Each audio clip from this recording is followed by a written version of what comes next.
So they use something, and I know people listen to podcasts can't see, but it kind of goes over your ring finger. Okay.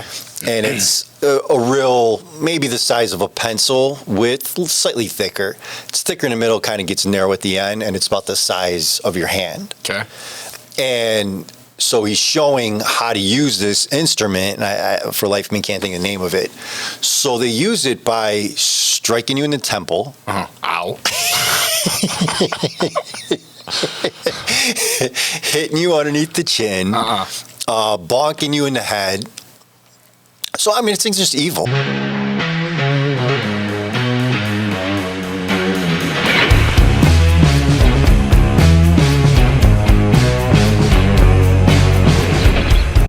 Welcome to the Lionz Den, episode 34. Again, my name's Eddy. This is Alex. So we're running a little late again today. That's right. We should be back to full strength on the next one. Yep. Today we're going to start with, actually it's kind of two funny stories, but kind of shows how simple life can be when you look at stuff through a certain perspective. So I was of the Karate Kid era. Mm-hmm. Have you seen it? Yeah. Wax on, wax off. Yeah. Good wax job. On, wax off. Good job. So anybody that, was... Have I seen the Karate Kid? In that time period, in your teens or whatever. Actually, I was a lot younger than that. But you're always looking for Mr. Miyagi. Mm-hmm. So I did karate initially, then I did Kempo, which is kind of like it's a mix of different martial arts. My dad taught me to box when I was really young. So anyways, kind of messed with all that stuff.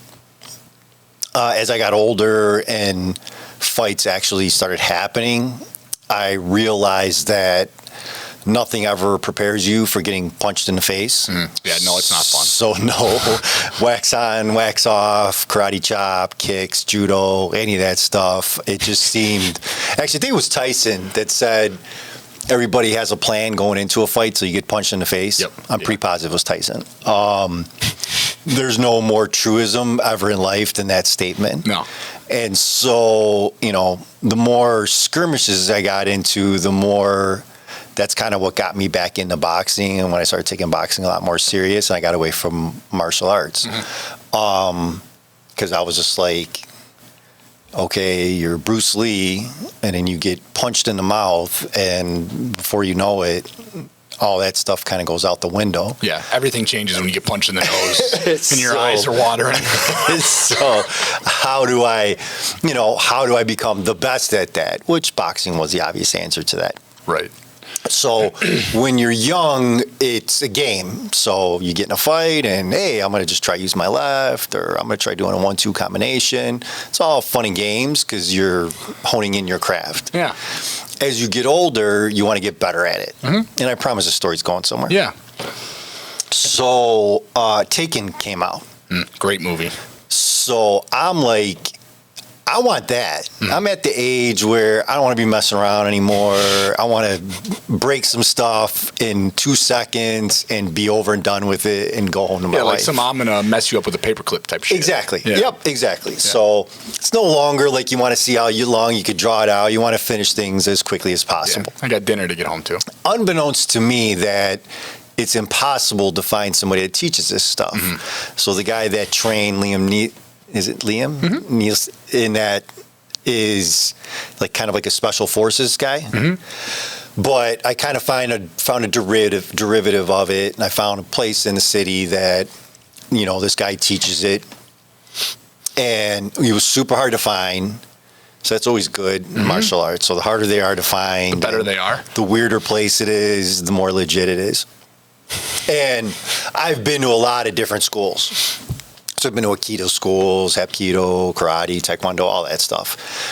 95% of the time, 20 minutes into first class, right. I'm thinking, if shit hit the fan, I would beat the ever-living shit out of you. You would have no prayer, and none of this stuff will help you. I'm not the toughest guy in the world, but I can take care of myself. I never walked away from it being like, oh, my God, I want to learn this. Right. I just felt like a lot of times it wasn't applicable in day-to-day, in a street fight, day-to-day situation. So anyways, I see him. I go to it, and it was a knife fighting, but it was based off a martial art form called Kali, which is Filipino, from the Philippines. And so anyways, this guy's like 5'1".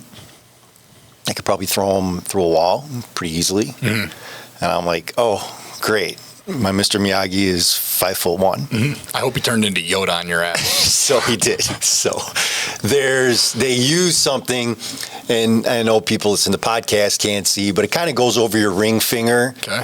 And it's a real, maybe the size of a pencil width, slightly thicker.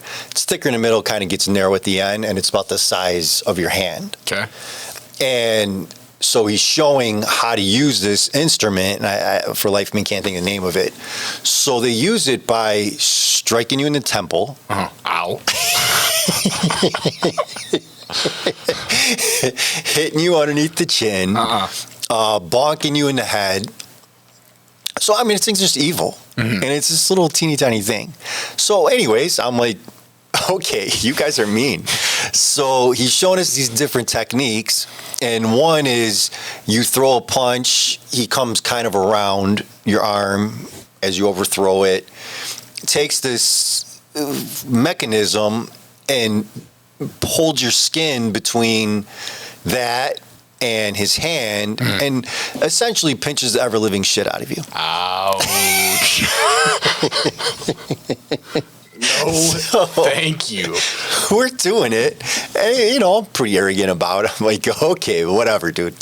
So this is your master plan, is just pinch the shit out of somebody. And he must have picked up on that vibe.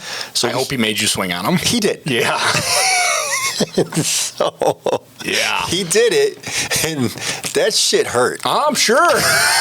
Yeah, I'm sure he doesn't make a living off of just, So my first lesson is Filipinos are mean. I don't play. I don't want to offend anybody, but I don't know if it's the heat. People always messing with your country. You come up with some mean-ass ways to hurt people. It's like, just punch me in the face. If you think about it, it's like the most basic thing. Like, remember kids, you pinch each other? Yeah. And then somehow you grow out of that. Right. They don't. No. They just figured out how to do it like 30-fold, and it hurts like hell. Yeah. It makes you not want to play anymore. Yeah, like they're not going to do the type of shit where they stab you. They're going to give you like 1,000 paper cuts in between your fingers. So I was like, this is so effective. And then they have another thing. So knife fighting, Kali is based off of you have two sticks. And the essential concept of it is those sticks could become anything. 2 knives, 1 knife, 2 beer bottles, so on and so forth. And there's different striking techniques and whatever. So same kind of thing. We start with the sticks and giving us gloves.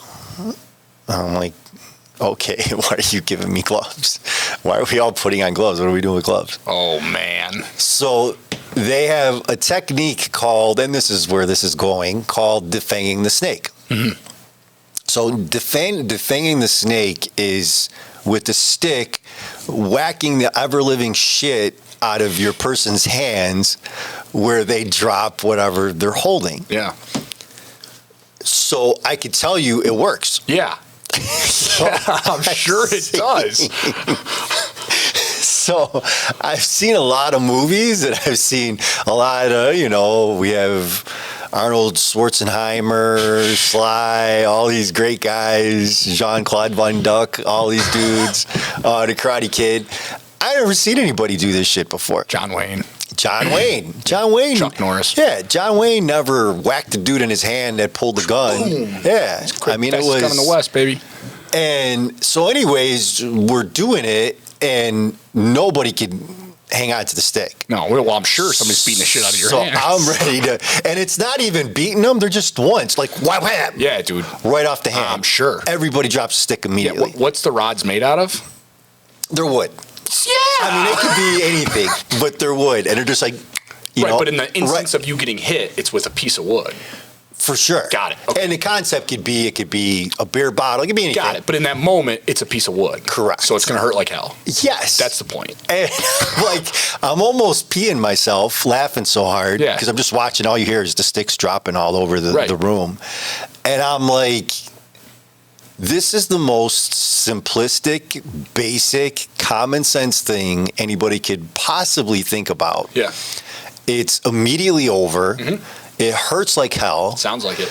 Just like the pinch, you don't want to play anymore. Nope. Because your brain goes, that's not cool. Yeah, it's not fair. Like, who the hell hit somebody in the hand? Nope. Not cool. No. I don't want to play with you anymore. Yeah, I'm going home. I'm taking my stick. I'm going back home. And I'm going to contemplate the evilness of your actions. Yeah, and we're not hanging out tomorrow either, so don't call my mom. The answer's no.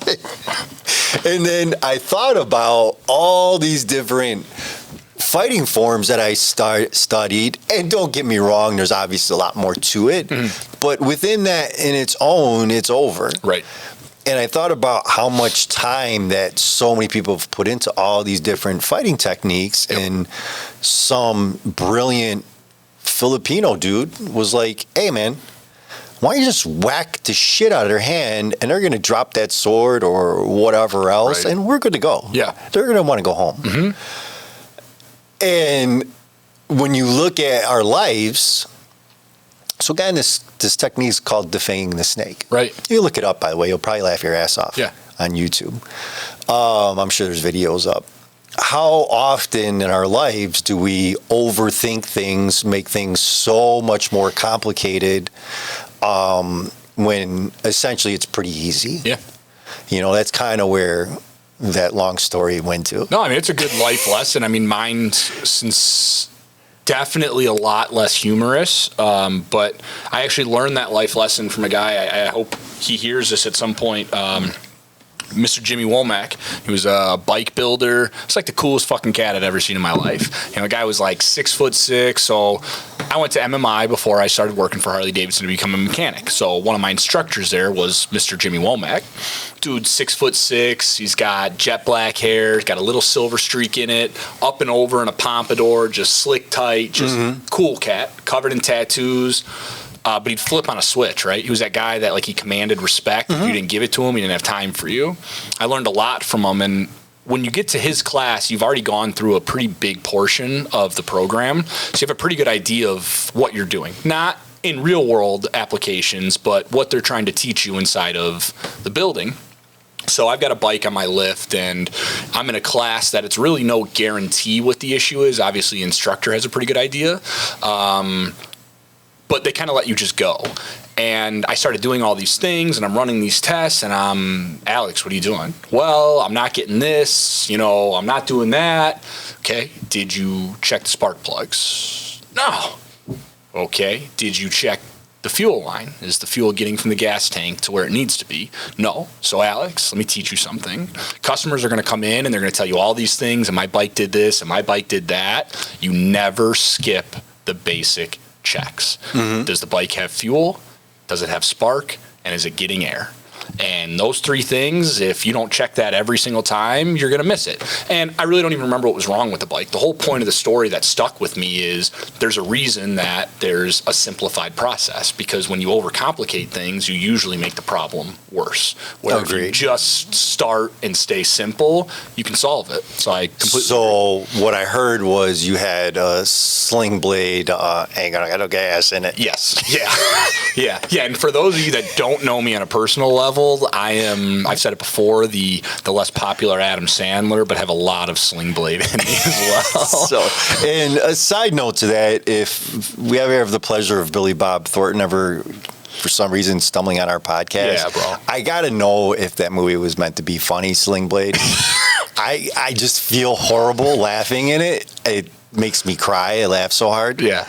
But I don't believe it's supposed to be funny. It's not. Yeah. So you'd have to see the scene, but it's basically what we're talking about. Yeah. You want me to do it and tell it and do it at the end? There's a guy kind of struggling with fixing something. Sling blade, Billy Bob Thornton's slightly off, to say the least. And within like 2 seconds, he looks at it and says, "There's no gas in the motor." Ain't got no gas in it. So So,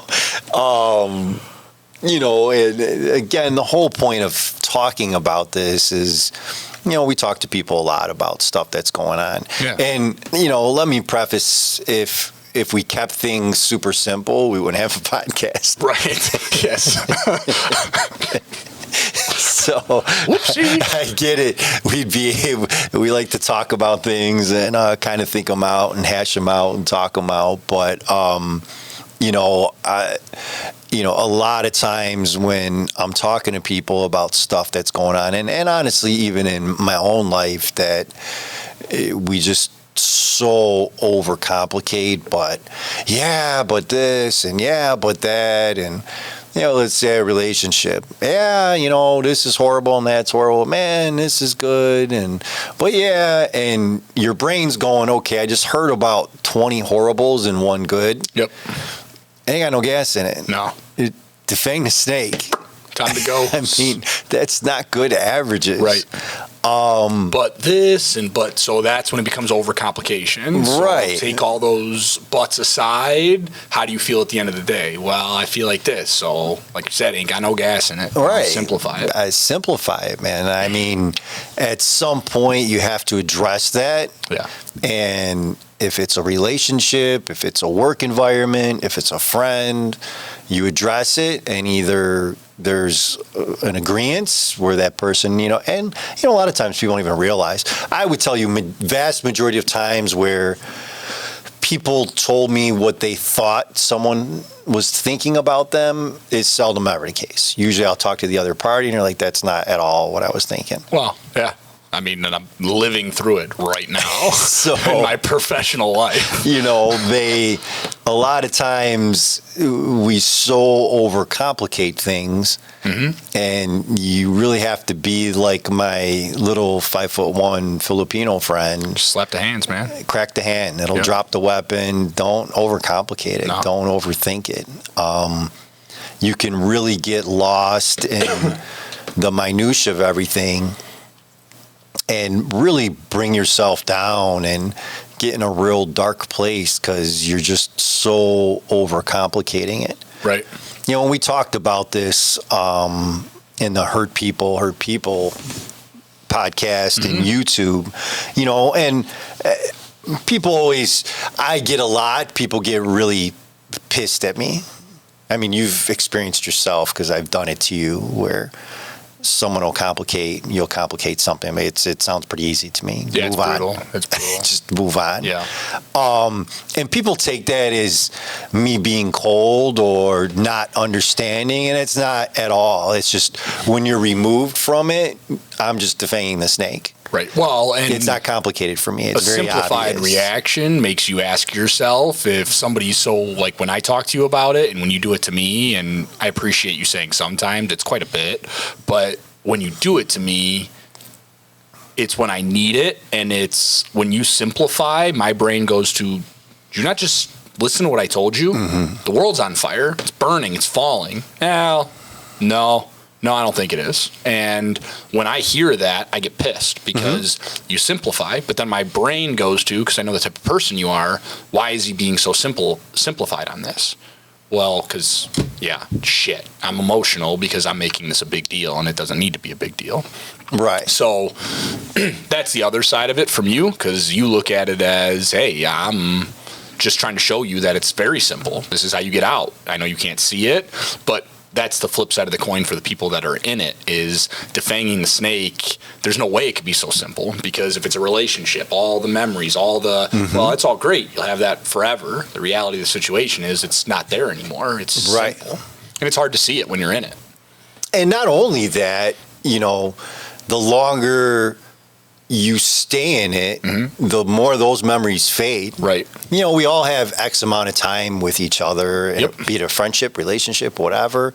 So you have all these great memories and things are going south. Now the bad memories are starting to accumulate. That's all you're going to remember. Eventually it gets to a point where, you know, the bad memories outweigh the good memories. Yeah. So why ruin those good when things are just bad? Right.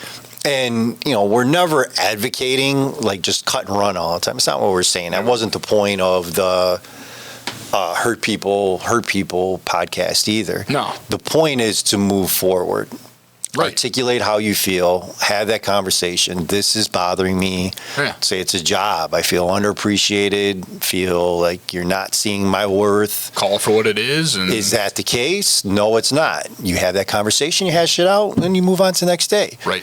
You're absolutely right. We don't see that value there. Then you know where you stand. Yep. And at that point, defang the snake. Yep. Move on or deal with it. Hey, this is what they think of me and this is how they see it. Then that's fine. Exactly. You'll hear a lot of times with relationships, people be very afraid to ask where they stand in it.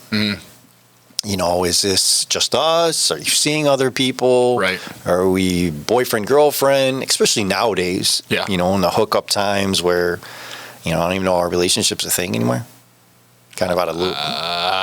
Probably not the same way we used kind of out of to. loop Yeah, too. probably not the same way we used to see. I mean, I think a lot of times people are confused where they stand in a relationship and are just terrified to ask. Yeah. I don't know if that's the fear of hearing what they don't want to hear. or the inability to communicate. Or the inability to communicate it. The point of it is simplify it. Right. Ask, because you're not ever helping yourself. No.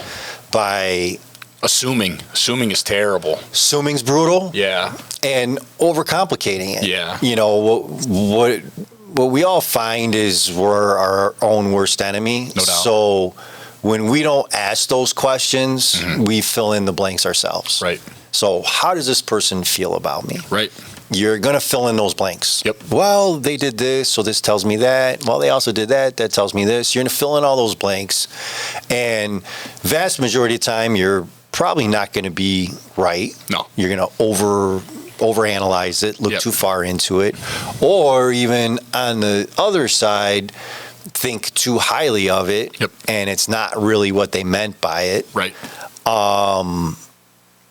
There was one time I took a young lady out and went to dinner, blah, blah, blah. I dropped her off at the house, and she had mail. Like, they just kind of threw it on the ground. And I picked it up and handed it to her. And she said, "Wow, you really like me." And I was like, we just went on one date. Your mail's on the ground. I picked it up and handed it to you. Yeah, no, not really. Just your mail was there, and so I'm handing it to you. Yeah, but that was like a really nice thing. You must really like me. That poor girl. Yeah, so my point to that story is... What did she date before? Yeah, well, definitely That's that. what I mean by poor girl. Definitely that. But it's definitely, sometimes we see what we want to see in situations. Sometimes... She thought date number 2 you were coming with a ring. It sounded like it to me. If just picking up the mail and handing it means I really... Yeah, exactly. Yep. Are we on a second date? What the hell does that mean? But we have a tendency to just way overcomplicate things. Yeah. And when we overcomplicate things, we make this big, huge picture when it's really just a small picture. Right. So, how do I best handle this situation physically? Man, if I can get my 1-2 and my uppercuts and my cross, and then, I have mixed martial arts. So if I just get this down and that down and all this stuff, again, these dudes came out and said, why are you messing with all that? Why don't you just whack them right in the hand or pinch the ever-living shit out of them, and nobody wants to play with you anymore. Yeah. And it was frustrating for me. Right. So I get it. For me, it was such an eye-opener that I honestly couldn't help but to laugh my ass off. Right. Because, in fact, I talked to him for quite a bit afterwards and was just hysterically laughing. One, how sick he is, and two, that somebody actually thought of training this shit and showing this shit. But most importantly, how effective it was, and it was just so simple that I was like, okay, all these years, all this stuff that I've been doing. That was probably frustrating. It was super frustrating. Yeah. Where that's all you really needed to do. Defang the snake. Defang the snake. Yeah. End it before it begins. Yep. And it was just mind-blowing for me. And like I said, you kind of extrapolate that, take into your life. Yeah. And it's the same principle. Like, why do we feel the need to overcomplicate things so much? Right. And again, not saying cut and run or any of those type of things. Recognize the situation. Recognize the situation, have that conversation, have an honest, open dialogue, see exactly where you stand. Don't make it into a monster. Right. And more important, well, not more, but also equally important is be honest with yourself. So be honest with yourself when you're going through and you're addressing the situation, and be honest with yourself on what it is you're actually looking for, what you want to do. No, definitely. Yeah. Don't make it into this big python. Right. Take the teeth out. Yeah. And I think people have a very hard time doing that. Yeah. And like I said, looking back on that day, I was just like, wow, this is really simple. Right. Can't be this simple. Right. Like, why didn't I think of this, 15 years ago? Right. All the shots I took and, all the different ways I've been hurt in life. Could just pinch that dude. I could have just pinched the ever-living shit out of this guy. But you just don't think to do that anymore. No. Like, we stopped pinching at what, 5, 6 maybe? Who was that used to do wasn't that the water boy from Captain Insano when he would just poke people in the eyeballs? Right.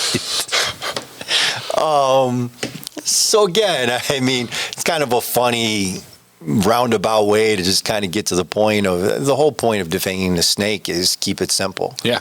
Don't overcomplicate it. Be aware of, obviously the whole point of that was, so a lot of these came, the Philippines people were constantly in there trying to take over the country, Spaniards, you name it. Everybody and their mother was messing around over there. So they learned to fight with what they had, the tools that were available. Yeah.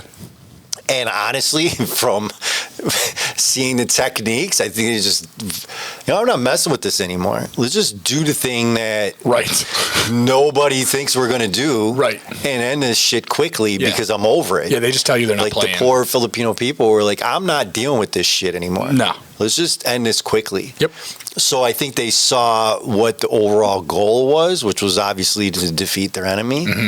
And they came up with these highly effective techniques on not only how to do it, it's just you don't want to do it anymore. I bet you that little dude was fearless. So fearless. As I opened up with, I walked out of that thinking this guy will beat one.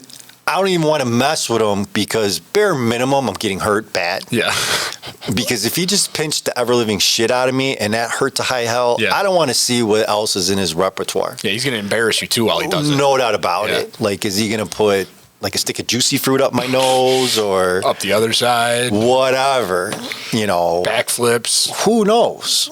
It's just, I know it's going to be mean and quick and nasty. Place of just pure evil. So, again, defanging the snake is keeping it simple. Don't overcomplicate things for yourself. Yeah. And like you said at the beginning, be honest with yourself. If you're feeling a certain way, it's for a reason. Right.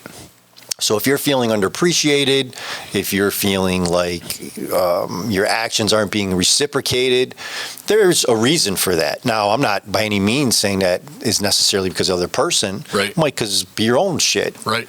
The only way you're going to find that out is by asking those questions. Correct. Hey, I feel undervalued here. Are you sure you value this relationship? Do you value this friendship? Right. Because you're going to quickly get, absolutely I do. What are you talking about? You're going to find out quick. Well, you kind of been ignoring me or whatever the case may be. And, I have a lot of stuff going on at work. Right. Who knows? People got all kinds of stuff going on in their lives that they don't share with people. Absolutely. You never know what's going on in, somebody else's world. And more often than not, again, you're going to find out that you way overcomplicated a circumstance that was pretty simple. Yep. That maybe something legitimately not copacetic is going on with their life, and either they're not comfortable talking to people, period, or they're not comfortable talking to you about it, or whatever the case may be. It's not always Anything against you. Directed towards you, exactly. Yeah, it's not personal.